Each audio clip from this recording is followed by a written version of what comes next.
Welcome to the module 11 of the course Ultrafast Optics and Spectroscopy. In this module, we'll go over ultrafast physical chemistry involved in photophysics and photochemistry. The adiabatic Born-Oppenheimer approximation, which separates electronic and nuclear motions in a molecule, is the keystone to the visualization of chemical processes. This approximation enables us to picture molecules as a set of nuclei moving over a potential energy surface created by the faster moving electrons. Despite its central role in chemical theory, breakdown of the adiabatic Born-Oppenheimer approximation is particularly common in the photochemistry and photophysics of polyatomic molecules, for which a large number of energetically close-lying electronic states and many degrees of freedom exist. Specific examples of the breakdown of Born-Oppenheimer approximation include charge transfer, electronic quenching, spin-forbidden reactions, and nature's two important basic processes, the initial radiationless energy transport step in photosynthesis and the cis-trans isomerization that initiates the process of vision. So, what does it mean by adiabatic Born-Oppenheimer approximation? We have already seen that. So, what does it mean by adiabatic Born-Oppenheimer approximation? We have, let's say, a number of electronically ground and excited states. So, this is ground state and this is electronically excited states. And if I think of how to represent the total wave function, then according to Born expansion, it's going to be nuclear wave function as well multiplied by electronic wave function, and this I going from 1 to infinity. All the possible states we have to consider. So, this is the total wave function and each I representing the electronic states. Now, if we are in the ground state, then what might happen that I have a maximum contribution coming from the ground state, and one can say that psi can be represented as this plus this plus this, which is approximately can be written as this, which means that I will be able to represent Gs multiplied by phi Gs ground state. So, one single product is perfectly fine for a situation where upper electronic states and lower electronic states are well separated. But this situation may not be valid when we extend this potential energy surface to a certain degree, and in that case we see that different electronic states, although here we have very little contribution from the upper electronic states, but in near this regime we have a almost equal contribution from different excited states. So, total wave function has to be represented then in that case like this way, and we will not be able to avoid this summation which we have seen here in the Born expansion. And the moment we do this summation, we have to write down this summation is going to be all electronic states, all electronic states. So, this only taking the product is nothing but adiabatic Born-Oppenheimer approximation. Adiabatic Born-Oppenheimer approximation assumes that most of the contribution is coming from one electronic state, other electronic states are silent, which means that I do not have much contribution from other electronic state to the total wave function. However, there are places in the potential energy landscape where different electronic states can come closer, and we can have total wave function has to be then represented by the linear combination of different electronic states which are close lying, and in that case we have to use this summation. The moment we use this summation, that breaks down Born-Oppenheimer approximation. Now, once we break down the Born-Oppenheimer approximation, what happens? We get an interesting feature in the potential energy landscape, and the feature is shown here by this conical intersection, a crossing between potential energy surfaces. Different surfaces will cross each other. So, adiabatic Born-Oppenheimer surface will never cross, but if you go beyond Born-Oppenheimer approximation, surfaces will start crossing. The breakdown of Born-Oppenheimer approximation leads to the formation of a conical intersection between electronic potential energy surfaces. A conical intersection is a point at which two adiabatic potential energy surfaces cross. While an infinite variety of intersections are possible, conical intersections can be usually distinguished from the nuclear coordinate dependence of the potential energy surfaces near the intersection. If the potential energy depends linearly on the nuclear coordinate near the intersection, the confluence is referred to as conical intersection, since the local topography near the conical intersection looks like a double cone as illustrated here. So, one can think of this is near the conical intersection is just like a double cone, and this is called photochemical funnel. Conical intersections are firmly established now to be the key features in the photophysical and photochemical processes of polyatomic molecules.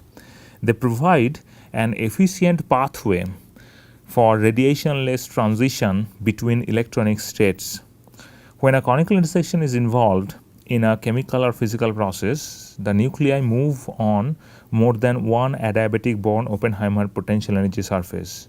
This process is called non-adiabatic process, and the radiationless transition between electronic states through a conical intersection is called non-adiabatic transition. The transition going through conical intersection is called non-adiabatic transition. The probability of a non-adiabatic transition is high if the nuclei encounters a conical intersection, at which point the two potential energy surfaces are energetically degenerate.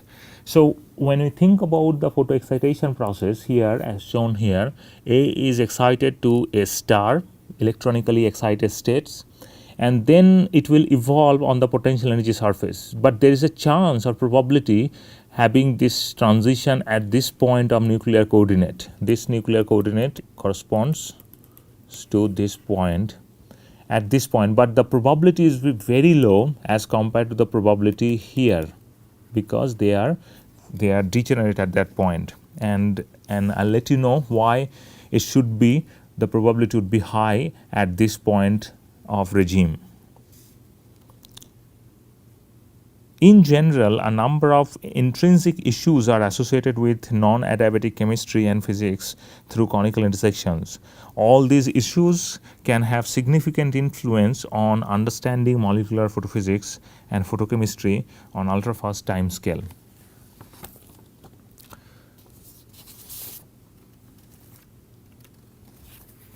Our early thinking about non-adiabatic transitions between different electronic states was dominated by the application of Fermi's golden rule in the context of energy level diagrams as illustrated here. This kind of diagrams we have seen in our textbook before, and this kind of diagram was used to explain different processes following photoexcitation. So, this vertical line represents the photoexcitation. That photoexcitation can lead to first IVR, to the coming back to the lowest ground state of the S1 excited state, and then I can have internal conversion, which is represented by IC, from S1 to S0.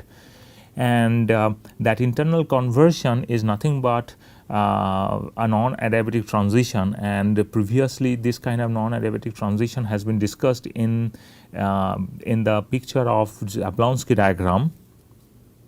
And finally, the non-adiabatic transition rate, which is derived from Fermi's golden rule, is given by this equation, where I and F refer to the initial and final vibrational eigenstates on the S1 and S0 adiabatic Born-Oppenheimer electronic potential energy surfaces respectively. The matrix element VIF, this matrix element VIF represents the electronic coupling between this adiabatic Born-Oppenheimer states. Finally, the density of states of S naught at the given energy E is denoted as rho E. Fermi's golden rule is derived from perturbation theory and is valid as long as the coupling between electronic states are weak. Only detailed knowledge of the final vibrational eigenstates would allow one to extract any information about product branching ratios in the process following photoexcitation. This requires complete solution of the vibrational Schrodinger equation, which is impractical for most polyatomic molecules. Therefore, direct quantitative use of Fermi's golden rule to describe non-adiabatic processes of polyatomic molecules is practically impossible.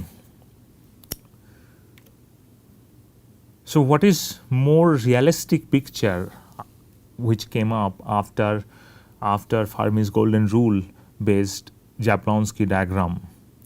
The more realistic picture which is describing the non-adiabatic process is to include non-adiabatic coupling term, which is discussed here. In order to describe the processes following photoexcitation, a more convenient theoretical framework should definitely go beyond the Born-Oppenheimer approximation. This allows non-adiabatic transitions between different electronic states by introducing the terms neglected in adiabatic Born-Oppenheimer approximation. They are called, so the moment we have taken that, we have neglected that summation, we have neglected many other terms which are not shown here through derivation, but many terms which are neglected. And we have to now rethink of those neglected terms. They are mostly called non-adiabatic coupling term, which is given by this. What does it suggest? It suggests that this psi f and psi I are the electronic states of final and initial states. So, there are two states which are coupled with each other. This is your final state, this is your initial state. These are electronic states. Electronic states are getting coupled by nuclear coordinate or nuclear motion, that is capital R representing the nuclear motion. And this is the essence of non-adiabatic coupling. Two electronic states are getting coupled due to nuclear motion capital R. This equation highlights that non-adiabatic coupling term becomes infinite near a conical intersection, which is a singular behavior, because near conical intersection EI is going to be EF. So, coupling would be infinite. Thus, when a conical intersection is present, integrals over the nuclear coordinates involving non-adiabatic coupling terms will be dominated by the geometry near the conical intersection, not by geometry near the FC point. So, FC point is the point where the initial photoexcitation occurs, which is the vertical excited state point, and conical intersection point is here. So, what is the idea here is that because the energy difference near the FC point would be very high, that is why non-adiabatic coupling term would be very low, and in that case one can neglect non-adiabatic coupling term in this regime, in the FC regime. But the moment it is, the system is evolving to the conical intersection point where I can have a maximum the contribution coming from the non-adiabatic coupling term, we have to consider this non-adiabatic coupling term. We cannot neglect it, and we cannot assume what would be the non-adiabatic coupling at the conical intersection following an FC point geometry. We have to get the right geometry near the conical intersection and then predict what would be the non-adiabatic coupling. If the geometry corresponding to the conical intersection is quite different from that at the FC point, the form of the nuclear wave function and electronic coupling in the CI regime will be poorly approximated by low order approximations around the FC point. This low order expansion of a potential energy surface around its FC point is often used to evaluate VIF in Fermi's golden rule. Thus, even if the Fermi's golden rule is strictly valid, the subsequent approximation used to evaluate VIF becomes questionable, and quantitative application of the FGR approach to the unimolecular photochemistry and photophysics is difficult. In many polyatomic molecules of photochemical interest, the relevant conical intersections are in need far away from the FC point, and the Fermi's golden rule approach with the usual approximation is not appropriate. Detailed non-adiabatic theory is more appropriate to describe non-adiabatic processes. In general, these electronic non-adiabatic processes are mediated by conical intersection. So we'll take a look at it in details, but through the simple math. If we have, let's say, two states, one is phi 1, another one is phi 2. There are two states we have, and we'll consider that our wave function has to be written. So if we had two states under Born-Oppenheimer approximation, we would have written psi equals phi 1 and chi 1. That is the nuclear wave function, electronic wave function. The product of nuclear wave function and electronic wave function would represent the total wave function. This is the Born-Oppenheimer approximation. But we don't want to use Born-Oppenheimer approximation. We want to use Born expansion, which will be including the full non-adiabatic theory. In that case, psi has to be, total wave function has to be represented as C1 phi 1 expansion coefficient plus C2 phi 2. Both states we have to include together. In thermal reactions, in general, molecular structure associated with the transition state. So we think about a transition state and we say this is energy versus reaction coordinate.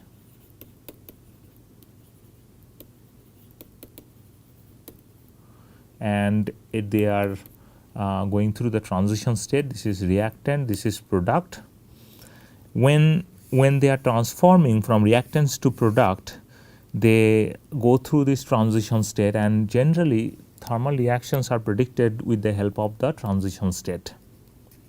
Similarly, in photochemical reaction, geometry associated with a conical intersection is often found to be related to the expected photoproduct. So that's why if we want to find out, okay, what is the outcome of the photo excitation, then we have to think about the conical intersection, and we have to and through this conical intersection only we will be able to predict what would be the photoproduct in a photo excitation process.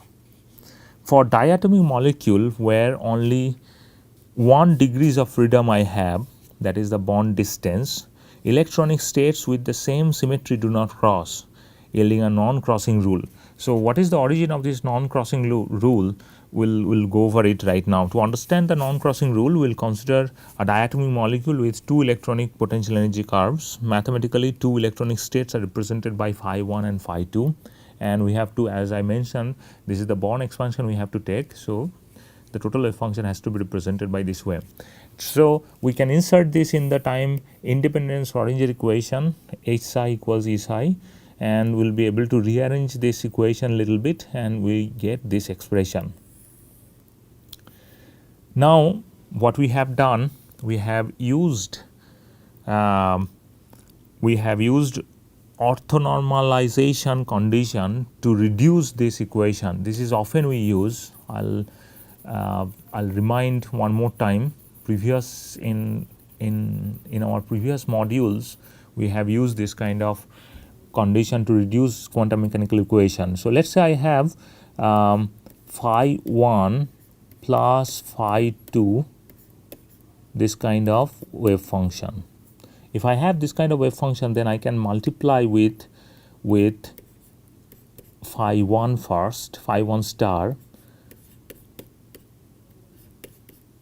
and if we multiply, then what I get is phi 1 plus phi 1 phi 2, and this we know it is going to be 1, and this we know this is going to be 0. So this is the way we can reduce this equation. So, in many occasions in quantum mechanics, we use this orthonormalization condition to reduce the equation further. So, here we are doing the same thing. We are multiplying in this step we are multiplying with phi 1 star, and the next step we are multiplying by phi 2 star. And if we reduce that further, we get this expression, and it's easy to follow. And then after this expression, what we are going to write is that will decompose this total Hamiltonian into its kinetic component and electronic component. We are separating it. The moment we do that, then what we get is that this integral becomes 0, and this integral gives me E1 electronic energy. This integral becomes 0, it is because I have, let us say, phi 1 square d dr. If I have this, then I will write 2 phi 1 d dr phi 1, and what I have is this phi 1 square is always going to be 1. So, phi 1 square, if it is normalized, then it's going to be always 1. That's why the first derivative with respect to r is always going to be 0. So, finally, this expression is nothing but 0, and Tn is nothing but d dr. Is related to the derivative with respect to r. In fact, this is the second derivative. So, it is the second derivative, but if we consider the first derivative is already 0, the second derivative is going to be 0 as well. So, these terms will be always 0. Similarly, here this term will also be 0. This term will also be 0, because here I have orthonormalization 0, but this term may not be 0. So, finally, we reduce all these equations to these two equations, these two linear equations, which can be solved. We can get a non-trivial solution for the secular equations. We have the secular determinant to be 0, and if secular determinant is 0, then I have the final expression for E plus minus 1. There are two values of E we get if we have expressed the total wave function as summation of C1 phi 1 plus C2 phi 2. This means that due to coupling of phi 1 and phi 2 electronic states via nuclear motion, that is non-adiabatic coupling, we get the energies of two states as E plus. So, one state is going to be E plus and another state is going to be E minus. In absence of non-adiabatic coupling, that is, if I make this to be 0, then what I get? I get always E plus and E minus is going to be always E1 electronic energy and E2 electronic energy. Always we are getting adiabatic states. But what we are interested in, knowing a point on the potential energy landscape where I have E plus equals E minus, and in order to satisfy this condition, I have to have two conditions satisfying simultaneously. What are the conditions? The first condition is going to be E1 electronic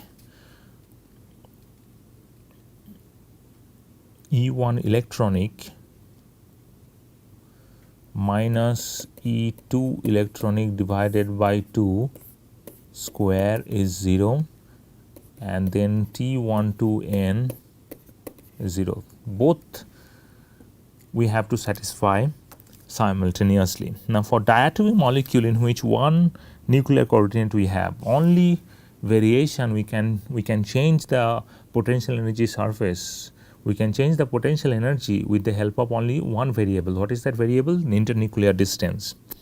So, for diatomic molecule with one internuclear distance, fulfilling both conditions is extremely unlikely.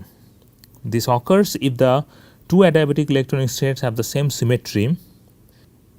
If I have the same symmetry, then Tn is symmetric always.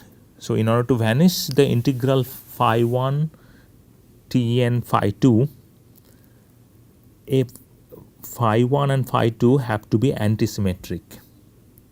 So, for diatomic molecule, this condition can be fulfilled if phi 1 and phi 2 are antisymmetric. Otherwise, they will not fulfill.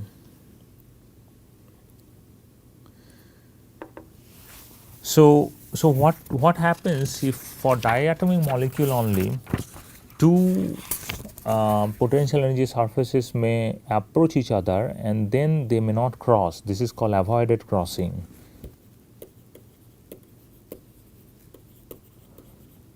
And this occurs when phi 1 and phi 2 symmetries are the same. But if their symmetries are not same, then they can cross each other. And if they are crossing each other, then this crossing point is called conical intersection. For polyatomic molecules, we have many degrees of freedom, bond angle, bond length, many things. And that's why, because of the many degrees of freedom, we can very easily get this degeneracy, because these two conditions can be fulfilled very easily. Near degeneracy, the topography of the surfaces features a double cone meeting at the point of degeneracy. Adiabatic energies varies linearly with coordinate near the conical intersection. The space which uplifts the degeneracy is called branching space or GH plane. Orthogonal to the branching plane is the intersection space in which the degeneracy is not lifted, constructing conical intersection seam. At each point of the seam, there is a conical intersection. Thus, at a conical intersection, one can distinguish two directions, G and H, such that if one were to plot the energy in the subspace of these two geometric variables, the potential energy would have the form of a double cone in the region of the degeneracy, shown here. Thus, the GH internal coordinates lifts the degeneracy linearly near the conical intersection, which is shown here. These two double cone present, and this if we plot near the conical intersection, if we plot the GH plane, or if we plot the GH coordinate as a the energy as a function of GH coordinate, then we get this double cone feature. Conical intersections are also called photochemical funnels, provide pathways for ultrafast internal conversion or intersystem crossing. Here, a number of general phenomena of ultrafast non-adiabatic dynamics through the conical intersections are discussed. Electronic excitation promotes a molecule from its ground to an electronically excited state. Here, the nuclei in the electronic ground state are assumed to have their positions characterized by point P dash in the reaction coordinates. So, this is my ground state P dash. Electronic excitation takes place so fast that nuclei do not have enough time to move, and that is why it is called vertical transition, vertical excitation occurs.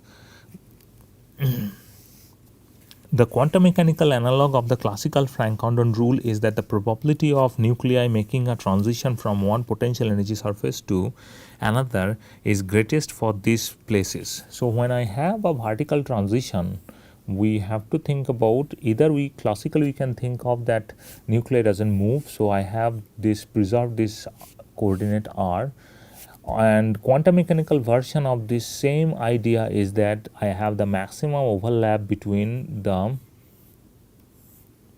vibrational states which are undergoing the transition. The nuclear configuration at the Fc point of the upper excited state may differ quite significantly from the nearest potential energy minimum, which is m star given here in the excited state potential energy surface. In a few tens femtoseconds, the system slides down from Fc to the neighborhood of the m star, transforming its potential energy into kinetic energy. This occurs because of the force dVdr on the nuclei due to the change in electronic configuration from S0 to S1. If m star is separated from conical intersection by a barrier, as soon as the molecule during vibration overcomes the barrier at the transition state by going over it or by tunneling through it, it will be driven by the new force to the conical intersection attractor, and often it is going to be 100% probability of transition near the conical intersection. At the conical intersection, the molecule undergoes a non-adiabatic or non-radiative transition to the ground state of the intersection of the potential surface. If the relative momentum of the nuclei is large enough, the system slides down along pathway towards P, the nearest minimum of the product. If the momentum is small, the system may go back to the P dash, returning to the original molecule. So at this point, I can have two possibilities: going back to the reactant side, going to the product side. The total energy, of course, has to be conserved. In a condensed phase environment, the system finds a way to dissipate its energy, transfer an excess of electronic energy into its own molecular vibration, rotational and translational degrees of freedom, or to those of the neighboring solvent molecules. Under gas phase isolated conditions, however, the excess electronic energy following a non-adiabatic transition through a conical intersection is stored in the vibrational degrees of freedom on the ground electronic surface, which can often cause molecular fragmentation or rearrangement. Topographical structure of potential energy surfaces near a conical intersection may mediate either a non-adiabatic photophysical process, which is purely internal conversion, or non-adiabatic photochemical process. Three basic types of photochemical reactions pathways are often found for organic chromophores. They are shown here. Path A, here by this path we are showing that photoexcitation can lead to successful photochemistry because of the feature of the conical intersection we have here, for which a finite percentage of absorbed photon energy is used to produce a different chemical species. In path B, if I have a feature like this, then what might happen, because of this photoproduct may come back to the reactant side, and that can introduce internal conversion only.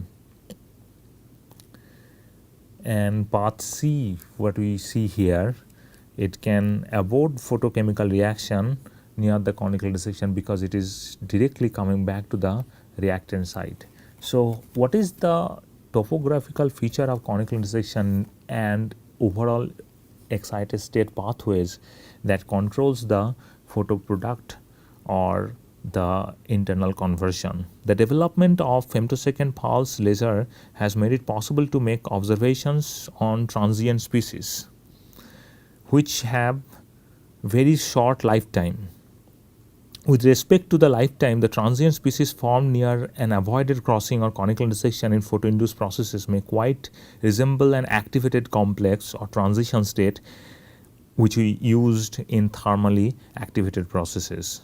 We shall go over now the ultrafast relaxation dynamics through an avoided crossing for a well-known example, isolated gas phase sodium iodide system, which exhibits covalent to ionic avoided crossing.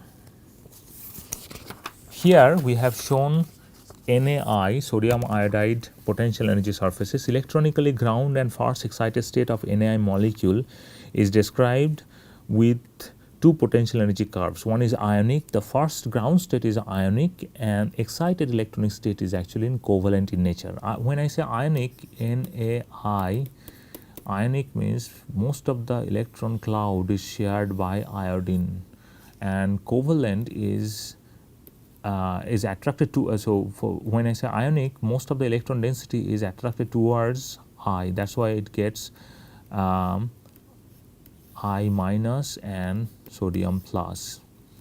And here covalent means it's equally shared. The electron density is equally shared. So these are the two different kind of bonding, nature of bonding, and both nature, extent of ionic contribution and extent of covalent contributions, they all contribute to the overall bonding of any molecule. NaI particularly is an example where ground state showing ionic potential and another excited state is showing covalent potential. Both curves create an avoided crossing at an internuclear separation of approximately 7 angstrom.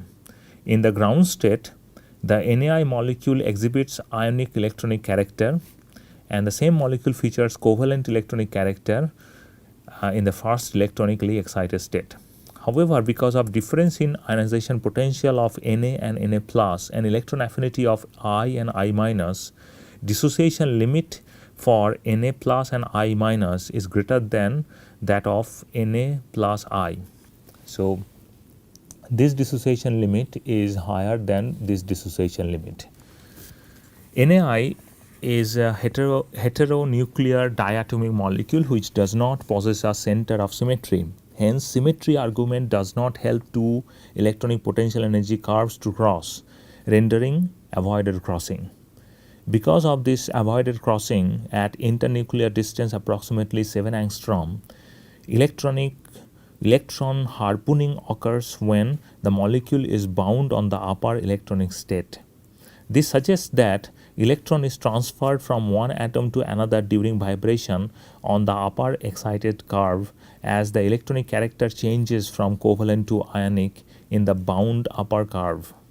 However, if there is a non-adiabatic transition from upper state to the lower state through the avoided crossing region, which ultimately results in dissociation, molecules does not need to. However, if there is a non-adiabatic transition from upper state to the lower state through the avoided crossing, then molecule does not need to change the electronic character. It is always covalent. So basically the covalent curve after crossing looks like this, and ionic curve after crossing looks like this.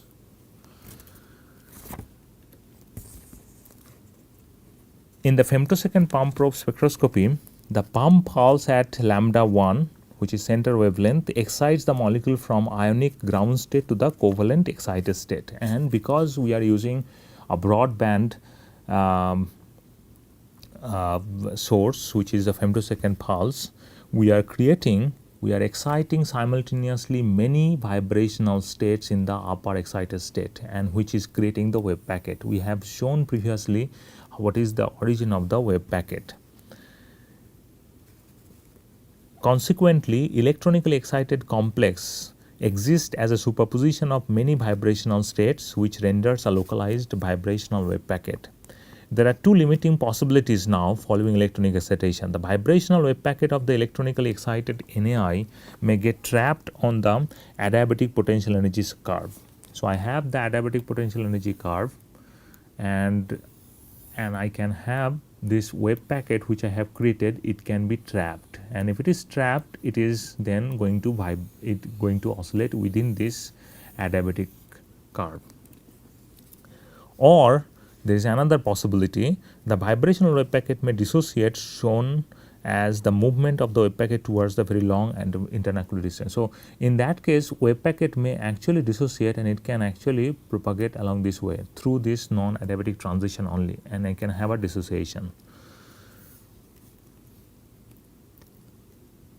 These two possibilities should exhibit entirely different temporal behavior, and if there is a trapping, the details of the nature of the curves and the strength of non-adiabatic coupling near the avoided crossing can be deciphered from femtosecond pump probe spectroscopy.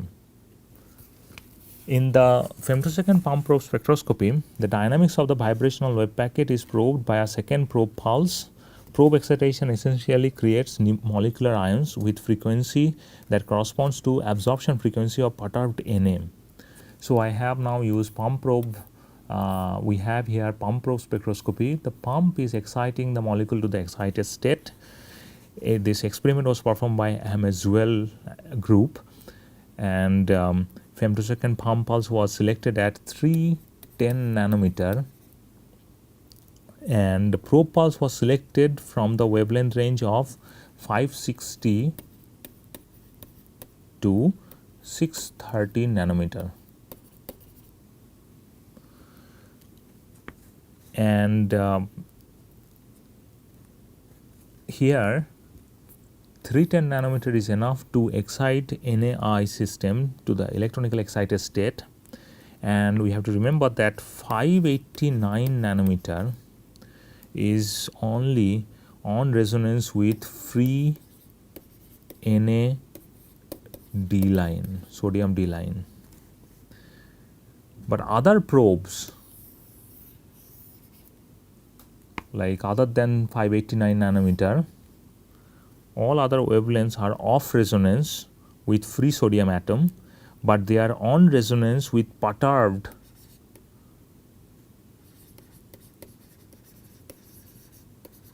sodium. So weakly bound sodium species with iodine, they are on resonance, and that's why we can actually look at the molecular ion or the fragment. The observed parent ion intensity, this is the parent ion intensity, this is parent ion intensity as a function of pump probe delay time is plotted here, which shows oscillatory behavior that reoccurs in about 1.25 picosecond, featuring the wave packet oscillation with about that period. This period corresponds to a frequency of 27 wave number. The decline of intensity, slow decline of intensity, shows that the rate at which excited state species dissociates via non-adiabatic jump from upper curve to the lower curve through the avoided crossing. Furthermore, the complex survives for about 10 oscillations, and the oscillations are damped in 10 picosecond. Therefore, the average probability of non-adiabatic transition through the avoided crossing is estimated to be 0.1. Similar probability of non-adiabatic transition for NAI was also predicted by Landau-Zener curve crossing calculations. For NABR, another system, when we consider NABR, we see that the frequency of oscillation is found to be similar in magnitude. However, severe damping is observed. It barely survives one oscillation. Therefore, the result evidences that the probability of non-adiabatic transition through the avoided crossing for NABR is more than that for NAI. This is consistent with the mass dependence of non-adiabatic coupling term. Large mass exhibits small non-adiabatic coupling term, resulting in slow non-adiabatic transition through the crossing. With this, we have come to the end of this module. In this module, we have discussed the origin of conical intersection, consequences of conical intersection, how to represent conical intersection, how to think about or how to predict photochemical behavior of a molecule through conical intersection. And then we have given an example of ultrafast spectroscopy, which has probed the dynamics of NAI system evolving through an avoided crossing. We'll meet again for the next module.